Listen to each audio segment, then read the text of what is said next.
ഏവർക്കും നമസ്കാരം. നമ്മുടെ സുജാതയുടെ വീടിൻ്റെ വിശേഷങ്ങളുമായിട്ടാണ് ഞാനിപ്പോൾ വരുന്നത്.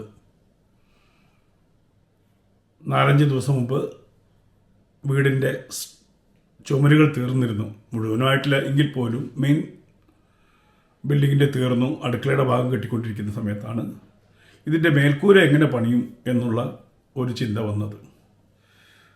നിലവിലെ സാഹചര്യത്തിൽ ജോലിക്കാരെ വെച്ച് മുഴുവൻ കൂലിയും കൊടുത്തുകൊണ്ട് അതിൻ്റെ മേൽക്കൂര പണിയണമെങ്കിൽ വലിയൊരു തുക ആവുമെന്ന് മനസ്സിലാക്കി. ആ അവസരത്തിലാണ് ഇതുവരെ പരീക്ഷിക്കാത്ത ഒരു കാര്യം പരീക്ഷിച്ചാലോ എന്ന് മനസ്സിൽ വന്നത്. സാധാരണഗതിയിൽ എല്ലാവരും പണം സഹായമായിട്ട് തരാറുണ്ട്. അപ്പോൾ പണം കൊണ്ട് നേടാൻ പറ്റാത്ത ചില കാര്യങ്ങളുണ്ട്. ആ വീടിൻ്റെ മേൽക്കൂര പെട്ടെന്ന് തീർക്കണമെങ്കിൽ അധ്വാനത്തിൻ്റെ ഒരു സംഭാവന കിട്ടണം. അങ്ങനെ ഞാൻ ഈ പാലക്കാട് തന്നെയുള്ള എൻ്റെ കുറച്ച് സുഹൃത്തുക്കളെ, എൻജിനീയറിംഗ് സുഹൃത്തുക്കളെ വിളിച്ചു ചോദിച്ചു. കരിമ്പയിലുള്ള റോയൽ എൻജിനീയറിംഗ് അവർ നേരത്തെ എനിക്ക് വേണ്ടി കുറച്ച് വർക്ക് ചെയ്തിരുന്നു. ഞാൻ അവരോട് പറഞ്ഞു, ഇതാണ് സ്ഥിതി, ആ വീടിൻ്റെ മേൽക്കൂര ഒന്ന് കെട്ടി ഓട് മേഞ്ഞ് തരാമോ, ഫ്രീ ആയിട്ട് വേണം. അതിനെന്താ സാറേ, ഞങ്ങൾ വരാമെന്ന് പറഞ്ഞു. അത് വലിയൊരു ആശ്വാസമായിരുന്നു. അങ്ങനെ ഞാനിവിടുന്ന് പോകുന്ന വഴിക്ക് അവരെയെല്ലാം കരിമ്പയിൽ നിന്നൊക്കെ പിക്ക് ചെയ്ത് ഞങ്ങൾ നേരെ പാലക്കാടെത്തി. അപ്പോൾ നേരത്തെ പ്ലാൻ അയച്ചു തന്ന പ്രകാരം വേണ്ടുന്ന പൈപ്പും കാര്യങ്ങളും പാലക്കാട് തന്നെ ഓർഡർ ചെയ്തു. ഞങ്ങളവിടെ ചെല്ലുമ്പോൾ പൈപ്പും വന്നു. അവിടെ നിന്ന് അങ്ങോട്ട് 30 മണിക്കൂർ കൊണ്ട് ഒരു വീടിൻ്റെ മേൽക്കൂര സ്ട്രക്ചർ വർക്ക് ചെയ്ത് ഓടിട്ട് മൂങ്ങിലോടിട്ട് അതിൻ്റെ കൂടെ തന്നെ വയറിങ്ങിൻ്റെ പോയിൻറ്റുകളെല്ലാം അടിച്ച് തീർക്കുക എന്ന വലിയൊരു കർമ്മത്തിലേക്ക് ഞങ്ങൾ കടന്നു. 30 മണിക്കൂറുണ്ട്. അതായത് ചെന്ന ഉടനെ തന്നെ അന്ന് അവർ ഈ ഞങ്ങൾ വയറിങ്ങിൻ്റെ പൈപ്പും മറ്റും വാങ്ങാൻ ടൗണിലേക്ക് പോയി തിരിച്ച് വരുമ്പോഴത്തേക്ക് തന്നെ അവർ സ്ട്രക്ചറിൻ്റെ കട്ടിങ്ങും കാര്യങ്ങളൊക്കെ ചെയ്തു വെച്ചിരുന്നു. പിറ്റേന്ന് രാവിലെ ഞങ്ങളുടെ വയറിങ്ങിൻ്റെ പണിയായിട്ട് ഞാനും എൻ്റെ സുഹൃത്ത് JPയും കൂടാതെ ഈ നമ്മുടെ സ്ട്രക്ചർ വർക്കിൻ്റെ ആൾക്കാരും ഒന്ന് തുടങ്ങി. ഞങ്ങൾ അവിടെ ചെന്ന് ഉള്ള അവസ്ഥ മുതൽ അത് തീരുന്നവരെയുള്ള അവസ്ഥകളൊന്ന് വീഡിയോയിലൂടെ നമുക്ക് പോകാം. ഞങ്ങൾ ചെല്ലുന്നു. നല്ല രസമുള്ള പരിസരമാണ്. ഞങ്ങൾ താമസിച്ചത് ഈ വീടിൻ്റെ തൊട്ടടുത്തുള്ള ഒരു ഒഴിഞ്ഞ വീട് കിട്ടി. അവിടെ അഡ്ജസ്റ്റ് ചെയ്ത് ഞങ്ങൾ 6 പേര് അവിടെ താമസിച്ചു. പൈപ്പിൽ വെള്ളമൊന്നും ഉണ്ടായിരുന്നില്ല. അപ്പോൾ ബാരലിൽ വെള്ളം കൊണ്ടുവന്ന് പൊതു സ്ഥലത്ത് അല്ലെങ്കിൽ പറമ്പിൽ കുളിയും ഒരു കക്കൂസിൻ്റെ വാതിലുണ്ടായിരുന്നില്ല. അപ്പോൾ ഞങ്ങൾ തന്നെ ഒരു വാതിലുണ്ടാക്കി. അങ്ങനെ ഒരു 4 ദിവസത്തെ 3 ദിവസത്തെ പണി. 4ാമത്തെ ദിവസം ഞങ്ങൾ തിരിച്ചു വന്നു. 3 ദിവസം പറഞ്ഞാൽ 30 മണിക്കൂർ, 3 2.5 ദിവസം ശരിക്കും പറഞ്ഞാൽ. ചെന്ന് ഉച്ചയായപ്പോൾ അവിടെ എത്തിയത് 11 മണിയായി. അത് കഴിഞ്ഞിട്ട് അന്ന് വൈകുന്നേരം വരെ പിറ്റേ 2 പകലും അതാണ് ജോലി. അപ്പോൾ അവിടെ നിന്നുകൊണ്ട് ഞങ്ങളത് ചെയ്തു.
ഏറ്റവും വലിയ സന്തോഷം.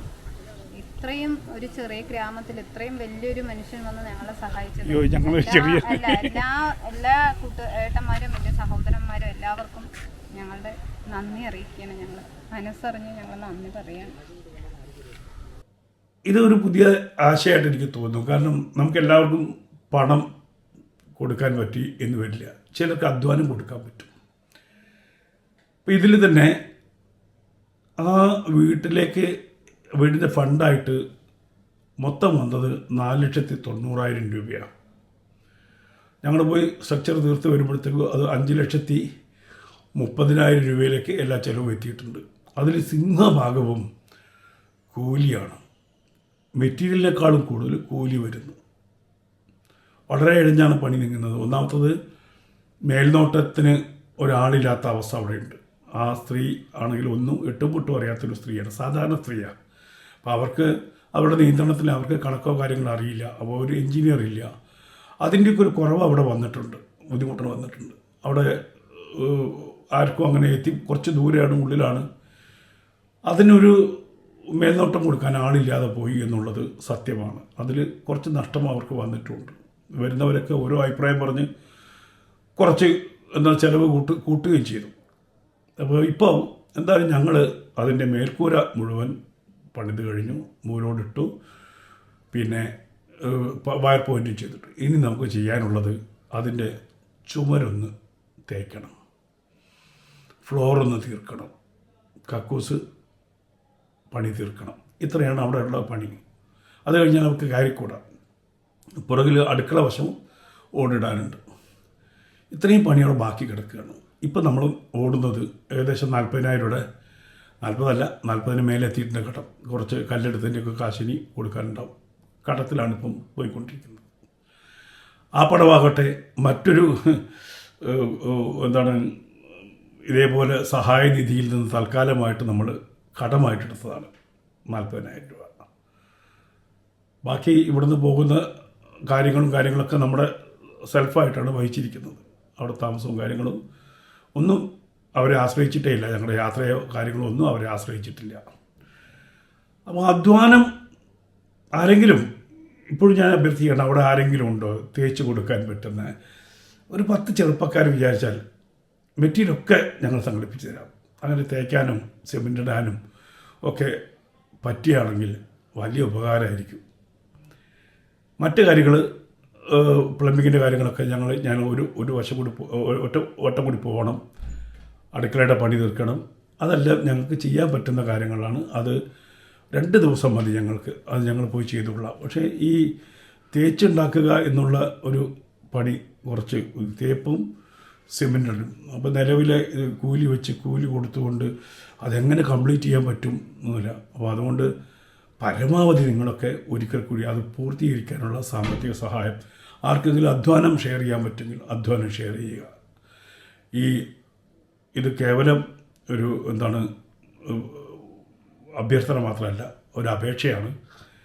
ആ വീട് പൂർത്തീകരിക്കണം. 10-20 ദിവസം കൊണ്ട് പൂർത്തീകരിച്ചാൽ അവർക്ക് അവിടെ ഇന്ന് അവിടെ ഇവർ താമസിക്കുന്നത് ഇവരുടെ വീടിൻ്റെ തൊട്ടടുത്തുള്ള ഒരു അമ്മൂമ്മയുടെ കൂടെയാണ്. അമ്മൂമ്മയുടെ ബർത്ത്ഡേ ആയിരുന്നു ഇന്നലെ. പറഞ്ഞില്ല, അയ്യോ എനിക്ക് ഡേറ്റൊന്നും അറിയില്ല, മാസമാണ് എന്ന് പറഞ്ഞ് ഇന്നലെയാണ് അറിഞ്ഞത്.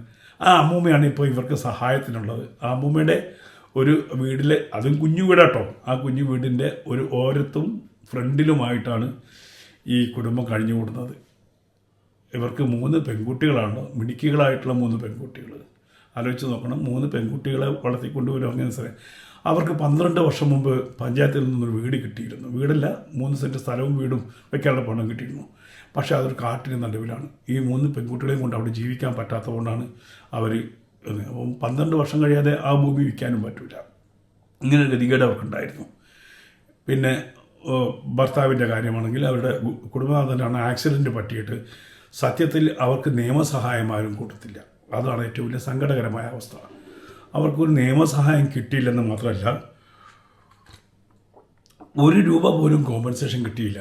ഇപ്പോൾ ലൈസൻസ് ഉണ്ടായിരുന്നില്ല എന്നുള്ള, പക്ഷേ ലൈസൻസ് ഇല്ലെങ്കിലും അതിനുള്ള ഫൈൻ അടച്ച് കഴിഞ്ഞാലും കോമ്പൻസേഷൻ കിട്ടേണ്ടതാണ്. അപ്പോൾ ഒരു നിയമസഹായം കിട്ടാത്തതുകൊണ്ട് തന്നെ ആ കുടുംബത്തിന് ഒന്നും കിട്ടിയില്ല. അവരുടെ ഭർത്താവിൻ്റെ ചികിത്സയ്ക്ക് വേണ്ടി എടുത്ത പണത്തിൻ്റെ ബ്ലേഡ് കമ്പനിക്കാർ ഞാൻ ചെന്ന് ഞങ്ങളവിടെ നിൽക്കുമ്പോൾ 3-4 പേര് വന്നു പണത്തിന് വേണ്ടിയിട്ട്. അതാണ് അവരുടെ അവസ്ഥ.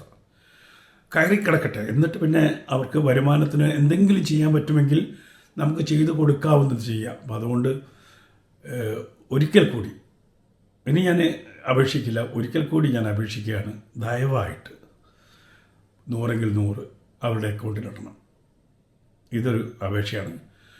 ഇങ്ങനെയൊക്കെ ഒരു വീടിന് വേണ്ടി ശ്രമിക്കുമ്പം അതിൽ നിന്ന് തട്ടിക്കൊണ്ടുപോകാനല്ലടാ നീ ശ്രമിക്കുന്നത് എന്നും പറഞ്ഞിട്ട് എൻ്റെ ഫേസ്ബുക്കിൻ്റെ താഴേക്ക് വരുന്ന കമൻറ്റ് കാണുമ്പോൾ സത്യത്തിൽ വല്ലാതെ സങ്കടം തോന്നുന്നു. ഒരു വീട് അനാഥർക്ക് അല്ലെങ്കിൽ ആശ്രയമറ്റവർക്ക് ഒരു വീടോ അല്ലെങ്കിൽ കുറച്ച് പണമോ മരുന്നോ എത്തിക്കാൻ നമുക്ക് കഴിഞ്ഞാൽ അത് ഏറ്റവും വലിയ കാര്യമില്ലേ. ഞാൻ ഈ വർഷം ഇത് 4ാമത്തെ കേസാണ് ഞാൻ ഏറ്റെടുക്കുന്നത്. 3 കുടുംബങ്ങളെ ആത്മഹത്യയിൽ നിന്ന് എനിക്ക് മാറ്റാൻ കഴിഞ്ഞിട്ടുണ്ട്. അത് എൻ്റെ അല്ല, നിങ്ങളുടെ കഴിവാണ്. ഞാൻ നിങ്ങളോട് ചോദിച്ചു, ഞാനൊരു മീഡിയേറ്ററായിട്ട് പ്രവർത്തിച്ചു എന്നുള്ളതിൽ കവിഞ്ഞ് സഹായങ്ങൾ എത്തിയിട്ടുണ്ട്. 3 കഴിഞ്ഞത് 4ാമത്തെ കുടുംബമാണ്. ഇപ്പോൾ സുജാതയുടെ കുടുംബം 4ാമത്തെ കുടുംബമാണ്. അപ്പോൾ അതിന് നിങ്ങൾക്കൊക്കെ പങ്കാളിത്തമുണ്ട്, നിങ്ങളുടെയൊക്കെ അംശമുണ്ട്. ഞാൻ ചോദിക്കുന്നു, നിങ്ങളവർക്ക് കൊടുക്കുന്നു. ഇതിൽ വേറെ അവരുടെ അക്കൗണ്ട് നിയന്ത്രിക്കുന്നതോ ഒന്നും ഞാനല്ല, അത് അവർ തന്നെയാണ് നിയന്ത്രിക്കുന്നത്. അപ്പോൾ നേരത്തെ പറഞ്ഞ പോലെ ഇത് മാത്രമല്ല, ഭാവിയിലാണെങ്കിലും ശരി, ഓരോ പ്രദേശത്തുള്ള തൊഴിലാളികൾ വിചാരിക്കുകയാണെങ്കിൽ ഒരു ഞായറാഴ്ചത്തെ തൊഴിൽ അല്ലെങ്കിൽ ഒരു ശനിയാഴ്ചത്തെ തൊഴിൽ ഞാൻ ഇത്തരം കാരുണ്യ പ്രവർത്തനത്തിനായിട്ട് ഉപയോഗിക്കുന്നു എന്ന് വെച്ചാൽ, അങ്ങനെ 10 പേര് വെച്ചാൽ 10 തൊഴിലാണ് ഒരു കുടുംബത്തിന് ഫ്രീ ആയിട്ട് കിട്ടുന്നത്. രാവിലെ 9 മണി മുതൽ ഒരു 5 മണി വരെയോ 6 മണി വരെയോ ജോലി ചെയ്താൽ ഒരു കുടുംബത്തിന് വലിയതാണ്. ഇപ്പം വീടില്ല എന്നൊക്കെ ഒരുപാട് കുടുംബങ്ങളുണ്ട്. അവിടെയൊക്കെ ഇതേപോലെ എല്ലാ പണിക്കാരും ഒരു ദിവസത്തെ, ആഴ്ചയിൽ ഒരു ദിവസത്തെ അവൻ്റെ അധ്വാനം കൊടുത്താൽ വീട് തീരും. മെറ്റീരിയലല്ല പണം, അധ്വാനത്തിനാണ് പണം. ഇന്ന് കൂലിയാണ് ഏറ്റവും കൂടുതലുള്ളത്, വീടുണ്ടാക്കാനാണെങ്കിലും എന്തുണ്ടാക്കാനാണെങ്കിലും. അതുകൊണ്ട് നിങ്ങളുടെ അധ്വാനം അറിയുന്നവർ, പണി അറിയുന്നവർ, ഒരു ആഴ്ചയിൽ ഒരു ദിവസത്തെ അധ്വാനം ഒരേ പണി അറിയുന്ന തേപ്പുകാരാണെങ്കിൽ ആ 10 തേപ്പുകാർ വന്നാൽ പണി ഒറ്റ ദിവസം കൊണ്ട് തീരും. അല്ലെങ്കിൽ അടുത്ത ആഴ്ചക്ക് തീർക്കാവുന്ന 2 ദിവസം മതി. അങ്ങനെ കോൺക്രീറ്റ് വർക്ക് ചെയ്യുന്നവരാണെങ്കിൽ ഇപ്പോൾ ഇന്നലെ ആ വീടിൻ്റെ ഒരു 10x5 10 അടി നീളവും 5 അടി വീതിയുമുള്ള ഒരു കോൺക്രീറ്റിങ്ങിന് ചോദിച്ചത് 8000 രൂപയാണ്. അവർക്ക് ടാങ്ക് വയ്ക്കാൻ വേണ്ടിയിട്ട് കോൺക്രീറ്റിന് 8000 രൂപയാണ് ചോദിച്ചത്. അപ്പോൾ അത് കൊടുക്കാൻ നിവൃത്തിയില്ലാത്തതുകൊണ്ട് ഞാൻ പറഞ്ഞു, വേണ്ട, നമുക്ക് മറ്റെന്തെങ്കിലും ചെയ്യാമെന്ന് പറഞ്ഞ് നിർത്തിയിരിക്കുകയാണ്. അതാണ് അവസ്ഥ. ഇപ്പം നമ്മൾ ഇങ്ങനെ അധ്വാനിക്കാൻ അല്പം ഒരു സഹായം, അധ്വാനത്തിൻ്റെ കോൺട്രിബ്യൂഷൻ നൽകിക്കഴിഞ്ഞാൽ ഇത്തരം ഈ വീടെന്നല്ല എല്ലാ വീടുകൾക്കും അത് ഉപകാരമാവും. എനിക്ക് പറയാതെ പറ്റില്ല, റോയൽ എൻജിനീയേഴ്സിലെ സുഹൃത്തുക്കൾക്ക് അതിൻ്റെ ഉടമസ്ഥനായിട്ടുള്ള രതീഷ്, സേതുമാധവൻ, അജീഷ്, സരേഷ്, സുന്ദരൻ, പിന്നെ എൻ്റെ സുഹൃത്ത് ജയപ്രകാശ്, ഇവർക്കൊക്കെ എത്ര നന്ദി പറഞ്ഞാലും മതിയാവില്ല. കാരണം ഈ 30 മണിക്കൂർ അവർ എന്തൊക്കെ ജോലി ചെയ്തു എന്നുള്ളത് ഞാൻ നേരത്തെ കാണിച്ചു. 30 മണിക്കൂർ കൊണ്ട് ഒരു സ്ട്രക്ചർ പൂർത്തിയാക്കി മൂലോടിട്ട് ഇറങ്ങി. അതിനിടയിൽ വയർ പോയിൻറ്റും കഴിഞ്ഞു. അങ്ങനെ നമുക്ക് പറ്റും. നമ്മൾ പണി അറിയാവുന്നവർ വിചാരിച്ചാൽ പറ്റും. ചെറുതായെങ്കിൽ ചെറുത്, വലുതെങ്കിൽ വലുത്, അത് ഏറ്റെടുത്ത് നടത്താനുള്ള ഒരു മനസ്സുണ്ടായാൽ പിന്നെ ഒന്നുമില്ല. എന്തായാലും മഴ നനയാതെ ഇരിക്കാനുള്ള ഒരു അവസ്ഥയിലെത്തിയിട്ടുണ്ട്. ഇനി അതൊന്ന് തേച്ച് മിനുക്കി ഒരു കക്കൂസും ഉണ്ടാക്കി അവരെ അവിടെ താമസിപ്പിക്കാനുള്ള സഹായം ഒരിക്കൽ കൂടി അഭ്യർത്ഥിക്കുകയാണ്. അത് പെട്ടെന്ന് കിട്ടിയാൽ, എത്രയും പെട്ടെന്ന് കിട്ടിയാൽ അത്രയും പെട്ടെന്ന് ആ കുടുംബത്തിന് ആ വീട്ടിൽ കയറി താമസിക്കാം. നമുക്ക് സുജാതയുടെ ഇളയ കുട്ടിയുടെ ഒരു പാട്ട് കേട്ടിട്ട് ഇന്നത്തെ ഈ പ്രോഗ്രാം അവസാനിപ്പിക്കാം. അപ്പോൾ രേഖ ഒരു പാട്ട് പാടാൻ പോവാണ്. ഏത് പാട്ടാണ് പാടുന്നത്? പഞ്ചവർണ്ണ കിളി ചേലുള്ള പുന്നാര ചെമ്പക പൂമലരേ, പഞ്ചവർണ്ണ കിളി ചേലുള്ള പുന്നാര പുന്നാര പൂമലരേ, കണ്ണൊന്നടച്ചാലോ കാണാൻ കണ്ണിനഴകുള്ളോളെ കണ്ണൊന്നടച്ചാലോ കാണാൻ കണ്ണിനഴകുള്ളോളെ പൊന്നിൻ പൂവേ നിന്നെ കാണാൻ എന്തോരഴകാണെന്നേ എൻ്റെ ചെമ്പക പൂമലരേ എൻ്റെ ചെമ്പക പൂമലരേ തക്കാളി ചോപ്പുള്ള നിൻ കവിളോരത്തെ നാണത്തിൻ നുണക്കുഴിയോ തക്കാളി ചോപ്പുള്ള നിൻ കവിളോരത്തെ നാണത്തിൻ നുണക്കുഴിയോ കണ്ണൊന്നടച്ചാലോ കാണാൻ കണ്ണിനഴകുള്ളോളെ പൊന്നിൻ പൂവേ നിന്നെ കാണാൻ എന്തോരഴകാണെന്നേ എൻ്റെ ചെമ്പക പൂമലരേ എൻ്റെ ചെമ്പക പൂമലരേ. നല്ല കുട്ടികളാണ്, മിടുക്കികളാണ്. രണ്ടുപേർക്ക് കുറച്ച് മടിച്ചുകൾ മുന്നോട്ട് നിൽക്കില്ല, ക്യാമറയ്ക്ക് മുമ്പിൽ വരാനൊക്കെ മടിയാണ്. എന്തായാലും അവിടെ നിന്ന് യാത്ര പറഞ്ഞിറങ്ങുമ്പോൾ മനസ്സിനൊരു എന്താണ് ഒരിക്കലും കിട്ടിയിട്ടില്ലാത്തൊരു സംതൃപ്തി ഉണ്ടായിരുന്നു. കാരണം ആ കുടുംബത്തിന് ശരീരം കൊണ്ട് ചെയ്യാൻ പറ്റിയല്ലോ എന്നുള്ള ഒരു സന്തോഷം ഉണ്ടായിരുന്നു. നിങ്ങളുടെയൊക്കെ സഹായത്തിന് ഒരിക്കൽ കൂടി നന്ദി പറയുന്നു.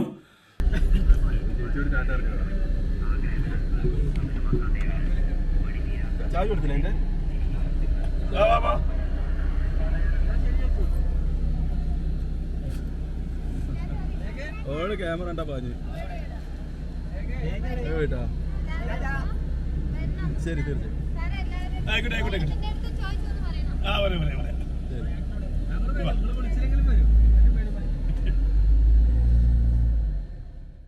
പഞ്ചവർണ്ണ കിളിച്ചേലുള്ള പുന്നാര ചെമ്പക പൂമലരേ പഞ്ചവർണ്ണ കിളിച്ചേലുള്ള പുന്നാര പൂമലരേ കണ്ണൊന്നടച്ചാലോ കാണാൻ കണ്ണിനഴകുള്ളോളെ കണ്ണൊന്നടച്ചാലോ കാണാൻ കണ്ണിനഴകുള്ളോളെ